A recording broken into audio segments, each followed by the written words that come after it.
Your brain is loud, your body is tight, and every thought feels like a problem that needs solving right now. If you don't give your brain something steady to land on, it will keep doing what it does best: hunting. It will scan the future for problems that don't exist yet. It will replay conversations, decisions, and worst case outcomes. Your jaw stays tight, your shoulders stay up, your body keeps bracing for something that never arrives. And then you wonder why you're exhausted by noon, even when nothing actually went wrong. This isn't weakness, it's a pattern. And patterns can be interrupted, but only if you give your system something real to hold on to. I'm an analytical CPA. I do not come to this from a place of mystical instinct or years of meditation retreats. I come to it from anxiety. Real, loud, inconvenient anxiety that showed up in places I did not expect, including a camping trip when I was in Cub Scouts. I was not outdoorsy, I liked comfort, and at night, when the bugs were loud and the ground was hard, my anxiety would kick up. Then the bonfire would get going, and something settled, not because of magic, because my attention finally had one simple job. I've been studying that moment ever since. Here's the thing that most people don't understand about anxiety. It's not random, it's your brain doing its job. When anxiety gets loud, your brain is hunting. It wants problems. It wants worst case scenarios. It wants to figure out what comes next, even when nothing is coming. And here's why. Your brain is trying to protect you. It scans the future because it believes that if it can find danger first, it can keep you safe. The problem is, there's no danger. There's just the scan, running constantly, using everything it has. So your body stays tight, your breath stays short, your mind keeps moving. Not because something is wrong with you, because your brain is very, very good at its job. The issue is not the brain. The issue is that it has nothing to land on. It needs an anchor, a small, steady, real thing it can actually hold. Without that anchor, it just keeps scanning. The flame gave me that. It gave my brain one thing to look at, one thing to track, one job. And that was enough to interrupt the hunt. So, you may be wondering, why does the visual focus actually help? Now here's a simple version. Your brain cannot fully multitask on fear and focus at the same time. When you give your eyes a single steady point, something shifts. Not in some mysterious way, in a real physical way. Your body starts to follow your attention. Your breath slows down because your eyes have stopped moving. Your jaw softens because your brain has stopped scanning. Your shoulders drop because the hunt has paused. This is why the bonfire worked when I was a kid.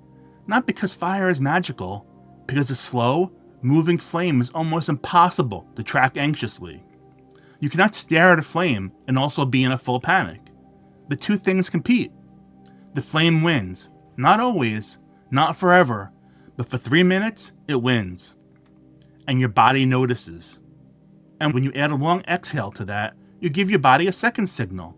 The out-breath is a signal your system uses to slow down. Longer exhale, slower exhale, and your body starts to believe it is safe. Not because you told it to, because you showed it. 2 inputs, 1 flame, 1 breath. That's the whole mechanism. Here's the practice. Simple, testable, no fluff. Get a small candle. Put it on a stable surface. Sit at a safe distance. Set a timer for 3 minutes. Soften your eyes on the flame. Not hard staring, but soft looking. Relax your jaw. Drop your shoulders. Then lengthen your exhale. Make the out-breath a little longer than the in-breath. Not dramatically longer, but just a little. When your mind wanders, and it will, bring it back to the light. No frustration, no drama, just back to the flame. That is the whole practice. And you may be side-eyeing me right now. I get it. I'm an analytical CPA. I like results. I'm not asking you to believe in anything. But run an experiment tonight. 1 candle, 3 minutes, then notice what changed. Notice your jaw. Notice your shoulders. Notice whether the next thought comes in quite so hard. That is the data. You are the experiment. Now, one more thing, and I mean this. Candle safety is real. Keep it away from anything that burns. Keep it away from kids and pets. Common sense wins. Here's what happens when you do this consistently.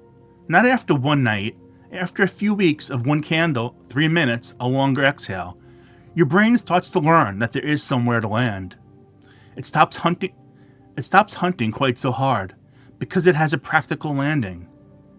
Your nights get a little quieter. Not silent, not perfect, but quieter. Your mornings start with a slightly lower baseline. The thoughts are still there, but they don't hit quite as hard. Your body stops bracing the moment it remembers the flame. And that's not a mystical outcome. That is a pattern being replaced by a steadier pattern. You gave your brain a job it could actually do. And it did it. Believe it or not, that is how a lot of this works. Not through insight alone, through repetition, through giving your system something real to practice.